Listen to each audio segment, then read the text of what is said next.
മൂന്നും കൂടിയ റോഡരികിലെ കുരിശടി, അതിന് പിന്നിലെ ചന്ത. മണി 5 കഴിഞ്ഞതോടെ അന്തിച്ചന്ത ഉഷാറായി. ചന്തയ്ക്ക് മുന്നിൽ കുരിശടി വരുന്നതിന് മുമ്പ് ഇങ്ങോട്ടേക്ക് നാട്ടുകാരുടെ വലിയ ഒഴുക്കായിരുന്നു. കുരിശടി വന്നതോടെ റോഡോരം ചേർന്നുള്ള ചന്തയ്ക്ക് അല്പം മങ്ങലേറ്റു തുടങ്ങി.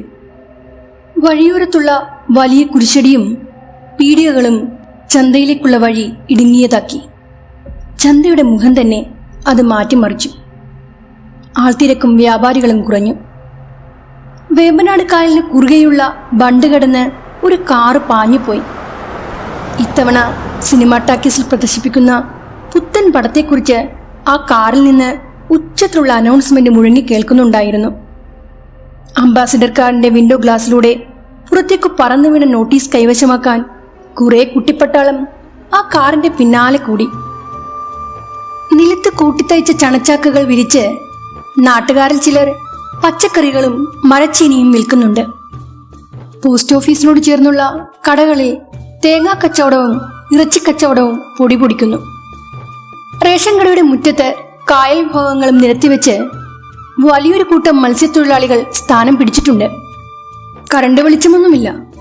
പെട്രോൾ മാക്സ് വിളക്കുകളും ചിമ്മിനിയും മെഴുകുതിരികളുമാണ് വിൽപ്പനക്കാരുടെ വെട്ടത്തിനുള്ള ആശ്രയം. സാധനങ്ങൾ മേടിക്കാൻ വന്നവരും കച്ചവടക്കാരുമെല്ലാം ഒരേ ഒരു കാര്യമാണ് സംസാരിക്കുന്നത്: വർക്കിമാപ്പിളയുടെ അന്ത്യകുദാശ. അക്കാര്യമാണ് അവരുടെയെല്ലാം ഇന്നത്തെ ചർച്ചാ വിഷയം. ഇതിപ്പോൾ എത്രാമത്തെ അന്ത്യകുദാശയാണ് വർക്കിമാപ്പിളയ്ക്ക് കൊടുക്കുന്നതെന്ന് പള്ളിയിലച്ഛന് പോലും വലിയ തിട്ടമില്ല. മൂപ്പര് കിടപ്പ് തുടങ്ങിയിട്ട് കാലം കുറയായി. ദേഹമാകെ പൊട്ടിയളിഞ്ഞിട്ടും കർത്താവ് അങ്ങയുടെ വേദന കാണുന്നില്ല. അന്ത്യകുദാശ കൊടുത്ത് പള്ളിയിലച്ഛനും കപ്പ്യാരും വർക്കിമാപ്പിളയുടെ വീട്ടിൽ നിന്ന് പടിയിറങ്ങി. അവരുടെ വെളുത്ത കാറ് പൂഴി റോഡിൽ കൂടി മെല്ലെ അങ്ങ് പോകുന്നത് കണ്ടപ്പോഴേ ചന്തക്കവലയിൽ കൂടി നിന്നവർ അടക്കം ചൊല്ലി: ഇത്തവണയെങ്കിലും വർക്കിമാപ്പിളയെ കർത്താവ് അങ്ങോട്ട് വിളിക്കുമോ? നാളെത്രയായി അങ്ങേരി കിടപ്പ് തുടങ്ങിയിട്ട്? ദേഹമാകെ പൊട്ടിയളിഞ്ഞ് എല്ല് തെളിഞ്ഞ് കാണാൻ തുടങ്ങി. മൂപ്പര് കിടക്കുന്ന മുറിയിലേക്ക് ചെല്ലാനാവാത്ത വിധം പുഴുത്ത നാറ്റമാ. ഉണക്കക്കപ്പ ചാക്കിൽ നിറയ്ക്കുന്നതിനിടെ രഘു ആരോടൊന്നില്ലാതെ പറഞ്ഞു: ഓ, അതിയാനെ അങ്ങനെയൊന്നും കർത്താവ് കൊണ്ടുപോകില്ല. അതിനും മാത്രം പാപങ്ങളല്ലേ പുള്ളിക്കാരൻ ചെയ്തു കൂട്ടിയിരിക്കുന്നത്. ലോറൻസ് തന്റെ ചുണ്ടിലിരുന്ന മുറിബീടി ദൂരേക്ക് എറിഞ്ഞു കളഞ്ഞിട്ട് കപ്പച്ചാക്കൻ തലയിൽ വെച്ച് നിരത്തിലേക്കിറങ്ങി നടന്നുപോയി.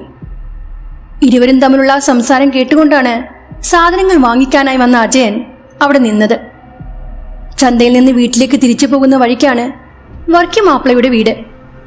ആ വീടിന്റെ തൊട്ടരികിലൂടെയാണ് തനിക്ക് തന്റെ വീട്ടിലേക്ക് പോകേണ്ടത്.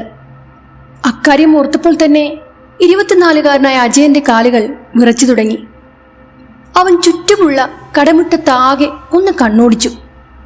ആരെങ്കിലും ആ വഴിക്ക് തിരിച്ചു പോകാൻ തന്റെ ഒപ്പം കാണുമോ എന്നാണ് അവൻ ആ സമയം ചിന്തിച്ചത്. അന്തിച്ചന്തയുടെ ഒരറ്റത്ത് മുഴുവനും ഇറച്ചിക്കടകളാണ്. വെട്ടിനുറുക്കിയ മാംസക്കഷ്ണങ്ങൾ ആ പീടിക മുറിയുടെ മുറ്റത്ത് തൂക്കിയ കയർത്തുമ്പുകളിൽ തൂങ്ങിക്കിടക്കുന്നു. പോത്തിന്റെ ശരീരഭാഗങ്ങളാണ് കടയുടെ മുറ്റത്ത് കെട്ടിത്തൂക്കിയിരിക്കുന്നത്. ഇറച്ചിയുടെ ആ വലിയ കഷ്ണങ്ങളിൽ നിന്ന് ചോര കിനിയുന്നത് കാണാമായിരുന്നു. ഞായറാഴ്ചയായതുകൊണ്ട് ഇറച്ചിക്കടയുടെ മുറ്റത്ത് പതിവിനേക്കാളും കൂടുതൽ തിരക്കുണ്ട്. വെട്ടി മാറ്റിവെച്ചിരിക്കുന്ന പോത്തിൻ തലയും കുളമ്പുകളോട് കൂടിയ കാൽഭാഗങ്ങളും കണ്ടപ്പോൾ തന്നെ എന്തൊക്കെയോ ചിന്തകളാൽ അജയന്റെ മനസ്സാകെ പ്രക്ഷുബ്ധമായി. വീട്ടിലേക്കുള്ള മടക്കത്തിൽ നാട്ടുകാരിൽ ആരെങ്കിലും ഒരാളെ കൂട്ടിന് കിട്ടുമോ എന്നോർത്ത് അജയൻ കുറേയേറെ സമയം ചന്തക്കവലയിൽ നിന്നു. പക്ഷേ ഒരുപാട് നേരം അവൻ വഴിയിൽ അങ്ങനെ നിന്നെങ്കിലും പ്രത്യേകിച്ചൊരു ഫലവും ഉണ്ടായില്ല. അതോടെ ധൈര്യം സംഭരിച്ചുകൊണ്ട് അജയൻ വീട്ടിലേക്ക് പോകാൻ തീരുമാനിച്ചു. സന്ധ്യ മയങ്ങിയതേ ഉള്ളൂ. എങ്കിലും വഴിയിലാകെ ഇരുട്ട് നിറഞ്ഞു നിന്നിരുന്നു. ചന്തയിൽ നിന്ന് അല്പം മുന്നോട്ട് നടന്നാൽ വഴിയരികിൽ തന്നെ ഒരു കുളമുണ്ട്. ആ കുളം കടന്നാൽ ഒരു ഇടുങ്ങിയ എടകൂട്ട് വഴിയുണ്ട്. അജയൻ ആ എടകൂട്ട് വഴി താണ്ടി വീണ്ടും റോഡിലെത്തി. വൈദ്യുത ബൾബുകൾ ഒന്നുമില്ലാത്ത നാട്ടുവഴിയിലൂടെ അവൻ എളുപ്പത്തിൽ മുന്നോട്ട് നടന്നു. പാണമ്പറമ്പിലെ വർക്കിമാപ്പിളയുടെ വീട് അടുത്തു തുടങ്ങിയതോടെ അജയന്റെ കാലുകൾ വിറച്ചു തുടങ്ങി. മരണവെപ്രാളത്തിൽ പിടയുന്ന ഒരു നാൽക്കാലിയുടെ ദീനരോദനം ആ ഇരുട്ടിൽ എവിടെയോ നിന്ന് മുഴങ്ങിക്കേൾക്കുന്നതായി അജയന് തോന്നിപ്പോയി. കശാപ്പുകാരനായ വർക്കിമാപ്പിള നാൽക്കാലികളെ കൊല്ലുന്നത് ഒരു പ്രത്യേക രീതിയിലാണ്. ആദ്യം അവറ്റകൾക്ക് എന്തെങ്കിലും തിന്നാൻ കൊടുക്കും. കുമ്മായം കലക്കിയ കാടിയോ പിണ്ണാക്കോ കുടിപ്പിക്കും. പിന്നീട് അതിന്റെ 4 കാലുകളിലും ഒരു കയറ് കൊണ്ട് ബന്ധിക്കും. ശേഷം വലിയൊരു കൂടം കൊണ്ട് പോത്തിന്റെ തലക്കടിക്കും. ശക്തമായ അടിയേറ്റ് ആ മിണ്ടാപ്രാണി ശരീരം തളർന്ന് താഴെ വീഴും. അതിനുശേഷം അതിന്റെ തല ഒറ്റ വെട്ടിന് ഉടലിൽ നിന്ന് വേർപെടുത്തും. അതാണ് അയാളുടെ ഒരു പതിവ്. വർക്കിച്ചൻ ഇപ്പോൾ പോത്തിനെ കൊല്ലുന്നതൊക്കെ നിർത്തി. പ്രായാധിക്യം കൊണ്ട് അയാൾക്കതിനൊന്നും ഇപ്പോൾ കഴിയില്ല. മരണം കാത്ത് ആ മനുഷ്യൻ അങ്ങനെ കിടക്കുകയാണ്. മണി 9 ആകുന്നതേയുള്ളൂ. പക്ഷേ വഴിയോരത്തെ വീടുകളുടെ വാതിലുകളെല്ലാം അടഞ്ഞു കഴിഞ്ഞു. അടുത്തുള്ള കായലിൽ നിന്ന് വീശിയെത്തിയ കാറ്റ് ആ വീടുകളുടെ ഇറയത്ത് വെച്ചിരുന്ന മണ്ണെണ്ണ ചിമ്മിണിയുടെ പ്രകാശത്തെയും അണച്ചു കളഞ്ഞു.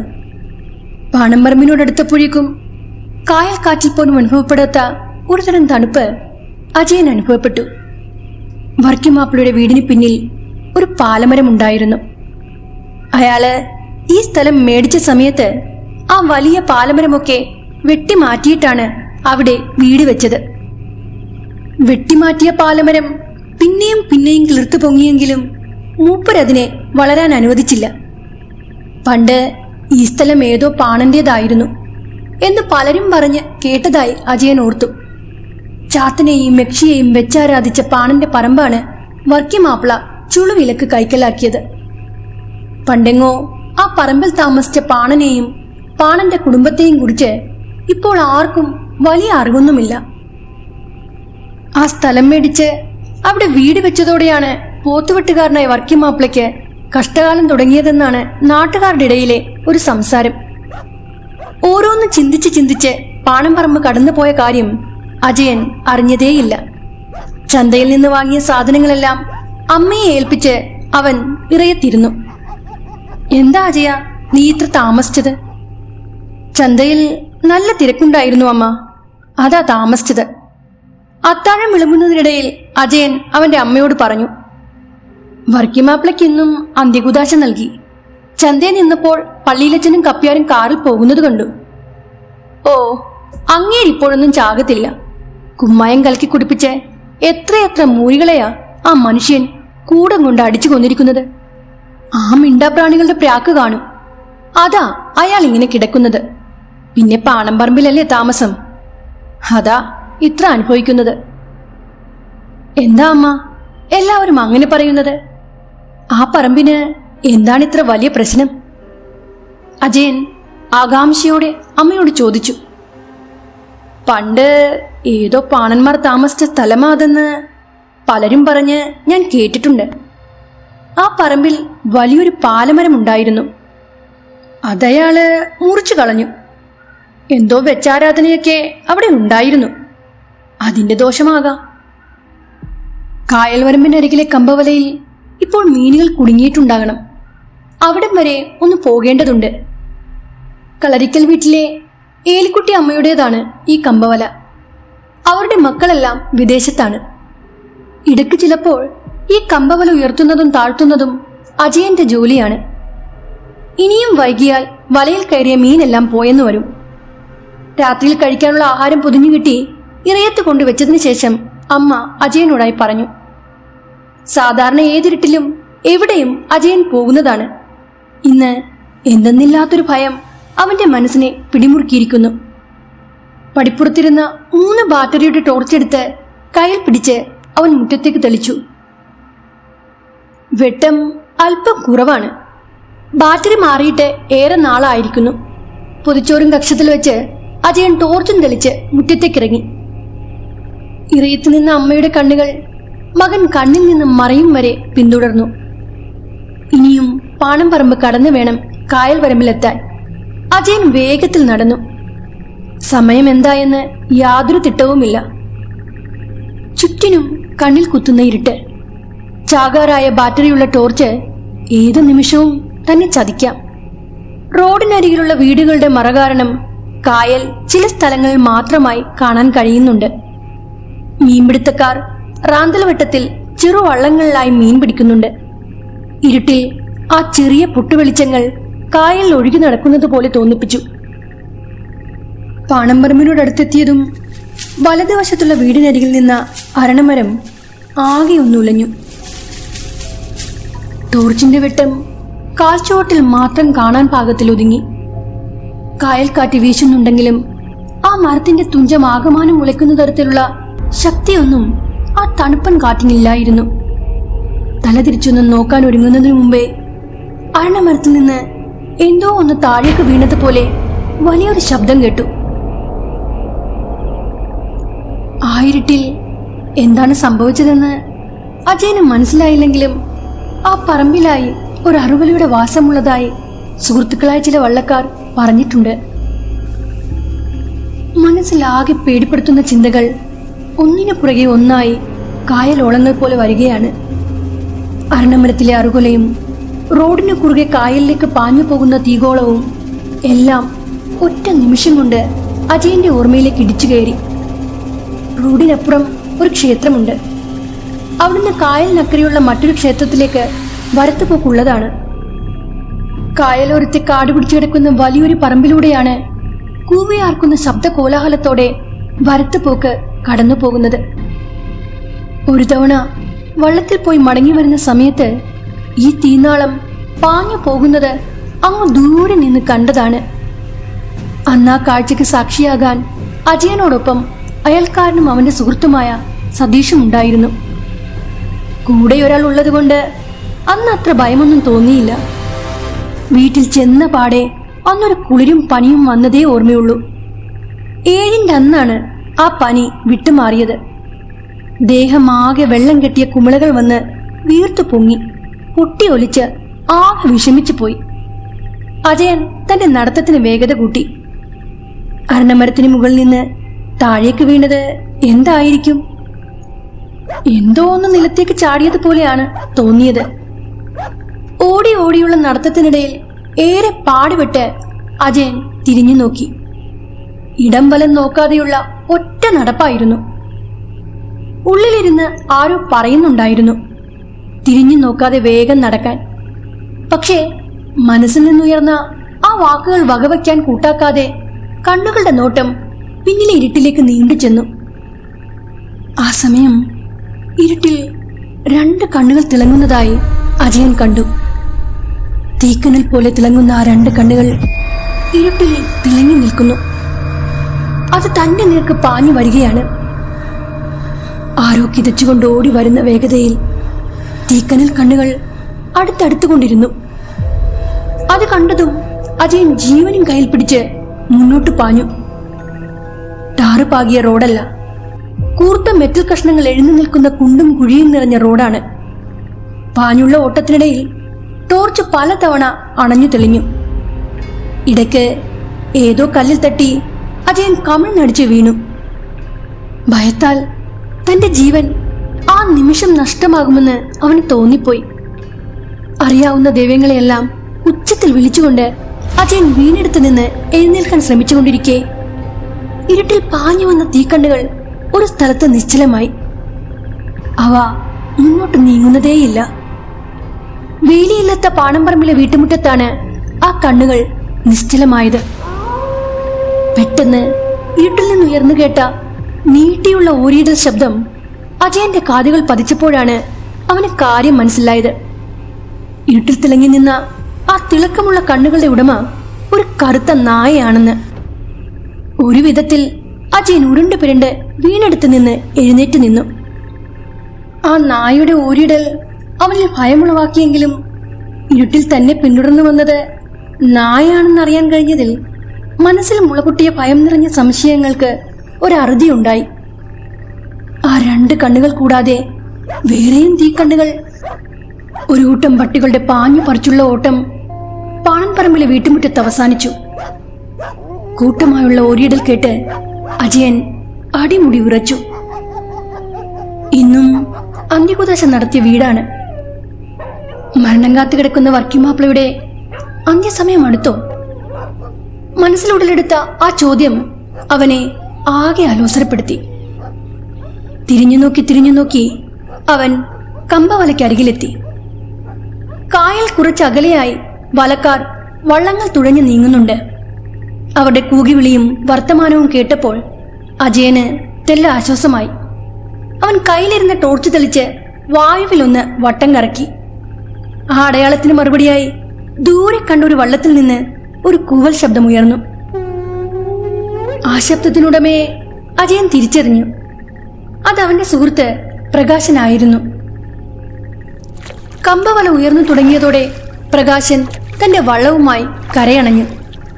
അവന്റെ വള്ളത്തിലെ പെട്രോൾ മാക്സ് വിളക്കിന്റെ പ്രകാശം അജയന്റെ മനസ്സിനും കണ്ണിനും ഒരുപോലെ ആശ്വാസം നൽകി. പ്രതീക്ഷിച്ചതുപോലെ കമ്പവലയിൽ മീനില്ലായിരുന്നു. ഉള്ളതെല്ലാം പെറുക്കിയെടുത്ത് ഒരു കുട്ടയിലാക്കി അജയൻ ആ മീൻകുട്ട വള്ളത്തിലേക്ക് വെച്ചു. കണക്കും കാര്യങ്ങളെല്ലാം പുലർച്ചെ ഏൽക്കുട്ടി അമ്മയെ ബോധിപ്പിച്ചോളാമെന്ന് പറഞ്ഞ് പ്രകാശൻ വള്ളക്കയർ കായൽക്കരയിലെ ഒരു മരത്തിൽ കെട്ടിയതിനു ശേഷം പിച്ചിങ്ങിന് മുകളിലേക്ക് ചാടിക്കയറിയിരുന്നു. വരുന്ന വഴിക്ക് താൻ കണ്ടതും കേട്ടതുമായ ഒരു കാര്യവും അജയൻ പ്രകാശനോട് പറയാൻ പോയില്ല. പറഞ്ഞാൽ അവൻ തന്നെ കളിയാക്കുകയേ ഉള്ളൂ. കളിയാക്കുന്നത് കൂടാതെ പൊടിപ്പും തൊങ്ങലും വെച്ച് അവനത് നാട്ടിൽ പാട്ടാക്കും. കയ്യിൽ കരുതിയ പൊട്ടിക്കീറിയ പൊതിച്ചോറ് അജയൻ ശ്രദ്ധയോടെ അഴിക്കുന്നത് കണ്ട് പ്രകാശൻ കാര്യം തിരക്കിയെങ്കിലും അവനൊന്നും വിട്ടു പറഞ്ഞില്ല. ഇരുവരും അങ്ങനെ സംസാരിച്ചുകൊണ്ട് ആഹാരം കഴിക്കുന്നതിനിടയിൽ പ്രകാശൻ ഇമകൾ അനക്കാതെ ഇരുട്ടിലേക്ക് നോക്കിയിരിക്കുന്നത് അജയൻ ശ്രദ്ധിച്ചു. എന്താടാ കാര്യമെന്ന് ചോദിച്ചിട്ട് പ്രകാശൻ മറുപടി ഒന്നും പറയാതെ അതേ ഇരിപ്പ് തുടർന്നു. അതോടെ അജയന്റെ നോട്ടവും പിച്ചിങ്ങിലിരുന്ന പെട്രോൾ മാക്സ് വിളക്കിന്റെ പ്രകാശം എത്തി നിന്ന കണ്ടൽക്കാടനരികിലേക്ക് നീണ്ടു. അരണ്ട പ്രകാശമേ അവിടെയുള്ളൂ. എന്നാലും ഒരു നിഴലനക്കം അവിടെ കാണാനായി. കൂണിക്കൂടി ഒരാൾ കണ്ടൽ മരത്തിന് ചോട്ടിൽ നിൽക്കുന്നു. ആളുടെ മുഖം വ്യക്തമല്ല. ഇടക്ക് അയാൾ ആ മരത്തിന് ചുവട്ടിൽ ഇരിക്കുന്നത് പോലെ ഇരുവർക്കും തോന്നി.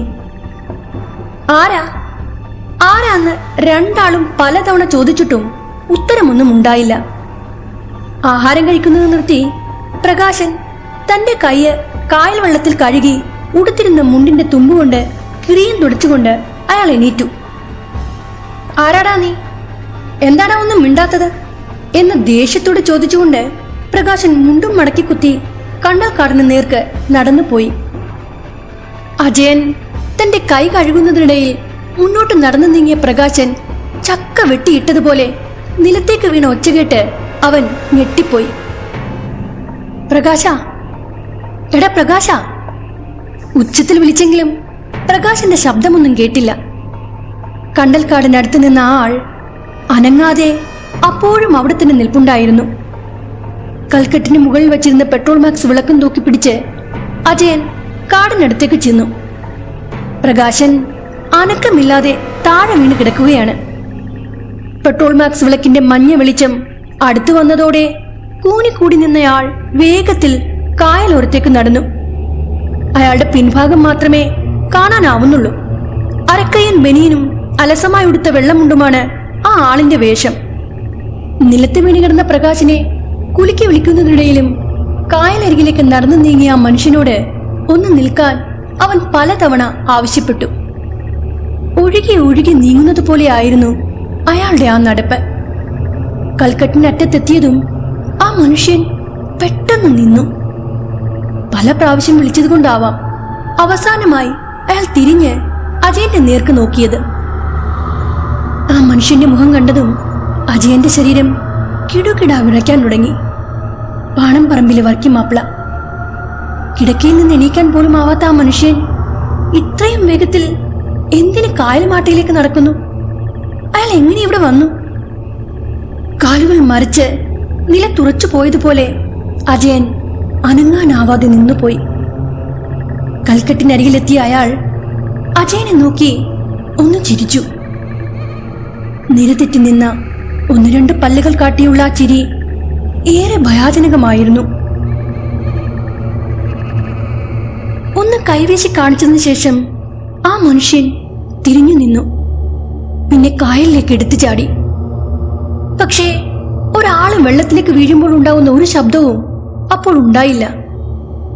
ആ സമയം കണ്ടൽക്കാടിനപ്പുറത്ത് നിന്ന് ഒരു കൂട്ടം പട്ടികൾ കുരച്ചുകൊണ്ട് അവിടെ കൂടിയെത്തി. അവറ്റകൾ വെള്ളത്തിലേക്ക് നോക്കി നിന്നുകൊണ്ട് ഉറക്കെ തൊണ്ട പൊട്ടുമാർ ഉച്ചത്തിൽ ഓരിയിട്ടു. ഇതെല്ലാം കൂടി കണ്ടപ്പോൾ അജയന്റെ കണ്ണുകളിലും ഇരുട്ട് കയറി. അവനും തളർന്ന് നിലത്തേക്ക് വീണു. കണ്ണു തുറന്നപ്പോൾ ചുറ്റും നല്ല വെളിച്ചം. വേല വീണു തുടങ്ങിയിരിക്കുന്നു. ആദ്യമെണീറ്റ പ്രകാശൻ അജയനെ വിളിച്ചുണർത്തി. ഇരുവരും കാലിറമ്പത്തിൽ നിന്ന് എണീറ്റപ്പോഴേക്കും അവിടേക്ക് വന്നൊരു വള്ളക്കാരൻ ചിരിച്ചുകൊണ്ട് അവരോട് പറഞ്ഞു, വെള്ളമടിച്ച് കിറങ്ങി രണ്ടാളും ഇന്നലെ ഇവിടെയാണോ അന്തി ഉറങ്ങിയത്? ഒന്നെണീറ്റ് പോടാ. മുഖത്ത് പറ്റിയിരുന്ന കായൽ മണ്ണ് തോർത്തുകൊണ്ട് തുടയ്ക്കുന്നതിനിടയിൽ പ്രകാശൻ ആ വള്ളക്കാരന്റെ അച്ഛനെ വിളിച്ചു. പിന്നെയും എന്തൊക്കെയോ അപശബ്ദങ്ങൾ അയാളുടെ വായിൽ നിന്ന് വന്നു. അഴിഞ്ഞു പോകാറായ കൈലിമുണ്ട് അരയിൽ മുറുക്കിക്കുത്തി അജയനും അവിടെ നിന്ന് എണീറ്റ് നടന്നു. പക്ഷേ ഇരുവരും തങ്ങൾക്കുണ്ടായ അനുഭവത്തെപ്പറ്റി വാ തുറന്ന് ഒരക്ഷരം പറഞ്ഞില്ല. കണ്ട കാര്യം സത്യമാകാൻ വഴിയില്ല എന്ന് ഇരുവർക്കും തോന്നിപ്പോയി. ഇനി അതെങ്ങാനും പറഞ്ഞു പോയാൽ പണ്ട് മറ്റു കൂട്ടുകാരുമായി കൂട്ടം ചേർന്ന് താൻ കളിയാക്കി വിട്ട അജയൻ തനിക്കൊരു പണി തന്നാലോ എന്ന് പ്രകാശൻ ഓർത്തു. ആ ഒരു ചിന്ത തന്നെയായിരുന്നു അജയനും.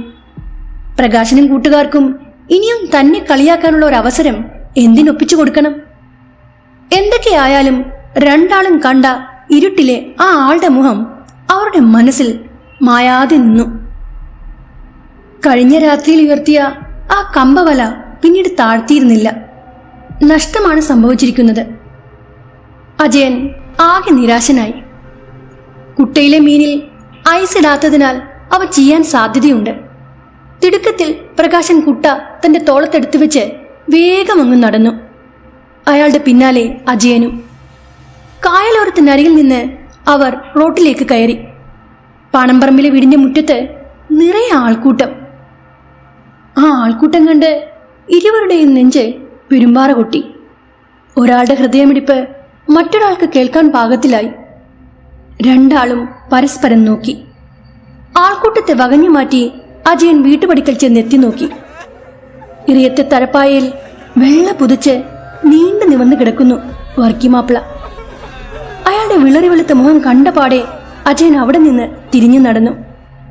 ഇത്തവണത്തെ അന്ത്യകുദാശ ഏറ്റിരിക്കുന്നു. വർക്കിമാപ്പിള പോയടാ. അജയനത് പറഞ്ഞപ്പോൾ പ്രകാശൻ പാണംപറമ്പിലെ ആ വീട്ടുമുറ്റത്ത് നിന്ന് നടന്നു കഴിഞ്ഞിരുന്നു. അജയനും അയാളുടെ പിന്നാലെ വേഗം നടന്നു ചെന്നു. അവൻ തൊട്ടടുത്തെത്തിയപ്പോൾ പ്രകാശൻ നിന്ന് കിതക്കുകയായിരുന്നു. ഷർട്ടിടാത്ത അയാളുടെ ദേഹത്ത് നിന്ന് വിയർപ്പ് കണങ്ങൾ ഒലിച്ചിറങ്ങി. എടാ, ഇന്നലെ രാത്രിയിൽ ആ കണ്ടൽക്കാടിനടുത്ത് വെച്ച് പാണംപറമ്പിലെ വർക്കിമാപ്പിളയെ ഞാൻ കണ്ടു. അയാളുടെ കണ്ണുകൾ ചത്ത മീനിൻ്റെതുപോലെ വെളുത്താണിരുന്നത്. ദേഹത്താകെ പുഴുത്തു പൊട്ടിയ വ്രണങ്ങൾ ഉണ്ടായിരുന്നത് കൊണ്ടാവാം വല്ലാത്തൊരു ദുർഗന്ധമായിരുന്നു അയാൾ അടുത്ത് വന്നപ്പോൾ. കിടക്കപ്പായിൽ നിന്ന് എണീക്കാൻ വയ്യാതെ കിടന്ന ആ മനുഷ്യൻ എങ്ങനെയാ അവിടെ വരിക? അപ്പോൾ ഞാൻ കണ്ടത് അയാളുടെ പ്രേതത്തെയാണോ? ഒറ്റ ശ്വാസത്തിൽ പ്രകാശൻ അത്രയും പറഞ്ഞപ്പോൾ അജയന്റെ കൈകാലുകൾ വിറച്ചു തുടങ്ങി. അവനും ഇന്നലെ രാത്രിയിൽ കായലോരത്തേക്ക് വന്നപ്പോൾ വഴിയിൽ വെച്ചുണ്ടായ അനുഭവങ്ങളെല്ലാം പ്രകാശനോട് വിവരിച്ചു പറഞ്ഞു. എല്ലാത്തിനും അവസാനമായിട്ട് ഇരുട്ടിൽ കണ്ടൽക്കാടിനരിയിലേക്ക് നടന്നുപോയ പ്രകാശനെ വിളിക്കാനായി അവന്റെ പിന്നാലെ ചെന്നപ്പോൾ ആ കണ്ടൽക്കാടിനടുത്ത് ഒരാള് നിൽക്കുന്നത് അവനും കണ്ടതാണെന്ന് പറഞ്ഞു. ആരാണെന്ന് പലതവണ ചോദിച്ചിട്ടും ആ ആൾ ഒന്നും പറഞ്ഞില്ല. ഒടുവിൽ അയാൾ കായൽ മാട്ടയിലേക്ക് നടന്നുപോയി. കലിങ്ങിനരികിലെത്തിയപ്പോൾ തിരിഞ്ഞു നിന്ന് എന്നെ കൈവീശി കാണിച്ചു. അപ്പോഴാ ഞാൻ അയാളുടെ മുഖം കണ്ടത്. അത് വർക്കിമാപ്പിളയായിരുന്നു. പിന്നെ അയാൾ കായലിലേക്ക് ചാടി. പക്ഷേ വെള്ളത്തിലേക്ക് വീണ ശബ്ദമൊന്നും കേട്ടില്ല. ഇന്നലെ രാത്രിയിൽ തങ്ങൾ കണ്ടത് ഒരാളെ തന്നെയാണെന്നറിഞ്ഞപ്പോൾ ഇരുവർക്കും ഒരു കാര്യം മനസ്സിലായി. കുറേയേറെ അന്ത്യകുദാശകൾക്കൊടുവിൽ വർക്കിമാപ്പിളയുടെ ആത്മാവ് അയാളുടെ ശരീരം വിട്ട് യാത്രയായിരിക്കുന്നു. ചോര കട്ടയാകാനായി കുമ്മായം ചേർത്ത പിണ്ണാക്ക് കലക്കി കുടിപ്പിച്ച് എത്രയോ നാൽക്കാലികളെ കൂടം വെച്ച് തലക്കടിച്ച് കൊന്നവനാ ഈ വർക്കിമാപ്പിള. അയാളുടെ വീട്ടുമുറ്റത്ത് ഇന്നലെ ഒരു കൂട്ടം പട്ടികൾ ഉച്ചത്തിൽ ഒന്നിച്ചു നിന്ന് മൂങ്ങുന്നുണ്ടായിരുന്നു. മനുഷ്യന് കാണാൻ പറ്റാത്ത ചിലതിനെയൊക്കെ ഈ നായ്ക്കൾക്ക് കാണാൻ പറ്റുമെന്നാ പറയുന്നത്. അങ്ങനെയാണെങ്കിൽ വർക്കിച്ചന്റെ പ്രാണനെടുക്കാൻ വന്ന ആ ശക്തിയെയും അയാളുടെ ആത്മാവിനെയും അവറ്റകൾ കണ്ടു കാണും. അജയൻ അങ്ങനെയൊക്കെ പറഞ്ഞുകൊണ്ട് പ്രകാശനൊപ്പം നടന്നെങ്കിലും പറഞ്ഞറിയിക്കാനാവാത്ത ഒരുതരം ഭയം അവന്റെ മനസ്സിനെ ബാധിച്ചിരുന്നു. മരിച്ചുപോയ ഒരാളെ കണ്ടിരിക്കുന്നു. അത് താൻ മാത്രമല്ല, തന്നെപ്പോലെ തന്നെ തന്റെ കൂട്ടുകാരനായ പ്രകാശനും അത് കണ്ടു. അതുകൊണ്ട് അവനിനി തന്നെ കളിയാക്കാൻ വരില്ല. അങ്ങനെ ചില ചിന്തകൾ പലതും അജയന്റെ മനസ്സിലേക്ക് വന്നപ്പോൾ മുന്നേ മീൻകുട്ടയും ചുമന്ന് നടന്ന പ്രകാശൻ റോഡരികിൽ ചാഞ്ഞു നിന്ന ഒരു മരത്തിൽ ചാരി നിന്നു. അവൻ ആകെ തളർന്നിരുന്നു. നടക്കുന്നതിനിടയിൽ പ്രകാശന്റെ കാലുകൾ വീഴ്ച പോകുന്നുണ്ടായിരുന്നു. വിയർത്തൊളിച്ച് തളർന്നുള്ള പ്രകാശന്റെ ആ നിൽപ്പ് കണ്ടപ്പോഴേ അജയന് ഒരു കാര്യം മനസ്സിലായി. അവൻ തന്നേക്കാൾ കൂടുതൽ ഭയന്നിരിക്കുന്നു എന്ന്. ചത്തുപോയവരെ കണ്ടെന്ന് പറഞ്ഞാൽ അത് കേൾക്കുന്നവരാരും വിശ്വസിക്കില്ല. അതുകൊണ്ട് നമ്മൾക്കുണ്ടായ ഈ അനുഭവം ആരോടെങ്കിലും പറഞ്ഞു പോയാൽ അവര് നമ്മളെ വിശ്വസിക്കാനും പോണില്ല. മറിച്ച് കളിയാക്കാനേ തരമുള്ളൂ. എത്രയോ മിണ്ടാപ്രാണികളെ തല്ലിക്കൊന്ന് ഇറച്ചിയാക്കി വിറ്റയാളാ ഈ വർക്കിച്ചൻ. അതിന്റെ പാപം അയാൾക്ക് കിട്ടാതിരിക്കുമോ? അതാ അയാൾ ഇത്രയും നാള് നരകിച്ച് കിടന്നത്. അജയൻ പ്രകാശനെ ആശ്വസിപ്പിക്കാനായി അങ്ങനെ പലതും പറഞ്ഞു. മിണ്ടാപ്രാണികളുടെ ശാപം അതേറ്റത് തന്നെയാ. നരകിച്ച് ചത്തത് കൂടാതെ അങ്ങയുടെ ആത്മാവിനും ഇനി ഗതി കിട്ടില്ലേ? അതിങ്ങനെ അലഞ്ഞു നടക്കുമോ? പ്രകാശിന്റെ ചോദ്യം കേട്ടപാടെ ഇരുട്ടിൽ കണ്ട വർക്കിമാപ്പിളയുടെ ഭയപ്പെടുത്തുന്ന മുഖം അജയന്റെ മനസ്സിൽ കൂടുതൽ വ്യക്തമായി തെളിഞ്ഞു വന്നു. അവൻ റോഡരികിലെ പൈപ്പിൽ നിന്ന് കുറെ വെള്ളം അകത്താക്കി. പിന്നെ കൈയും മുഖവും കഴുകി പ്രകാശിന്റെ കയ്യിലിരുന്ന മീൻകുട്ടയും എടുത്ത് മുന്നോട്ട് നടന്നു തുടങ്ങി. പ്രകാശനും അവന്റെ പിന്നാലെ തന്നെ ഉണ്ടായിരുന്നു. അവൻ എന്തൊക്കെയോ പിറുപിറുക്കുന്നുണ്ടായിരുന്നു.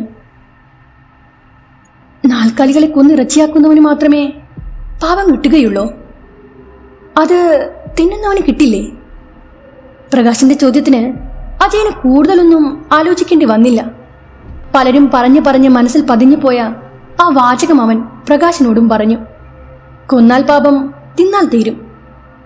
അങ്ങനെ ഒരു ഉത്തരം പറഞ്ഞെങ്കിലും അജയന്റെ മനസ്സിൽ നിന്ന് ഒരു ചോദ്യമുണ്ടായി. കൊന്നാൽ പാപം തിന്നാൽ തീരുമോ? തിന്നാൻ ആളില്ലെങ്കിൽ കൊല്ലാനും ആളുണ്ടാവില്ലല്ലോ. അന്ന് പേടി തെറ്റി പ്രകാശനാണ് കിടന്നുപോയത്.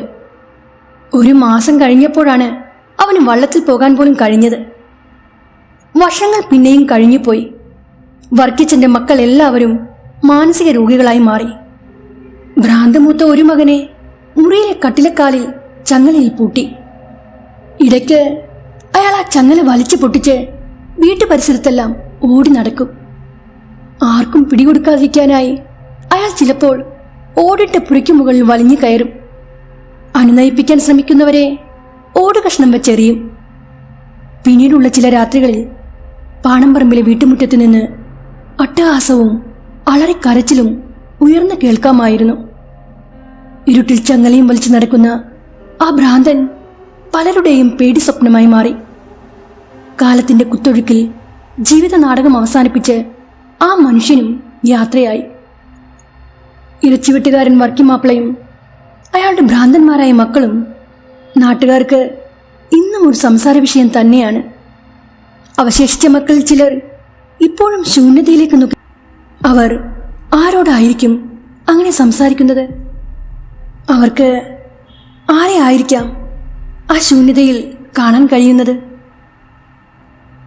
യഥാർത്ഥമായി നടന്ന ഒരു സംഭവത്തെ ആസ്പദമാക്കിയാണ് ഞാൻ ഈ കഥ എഴുതിയത്.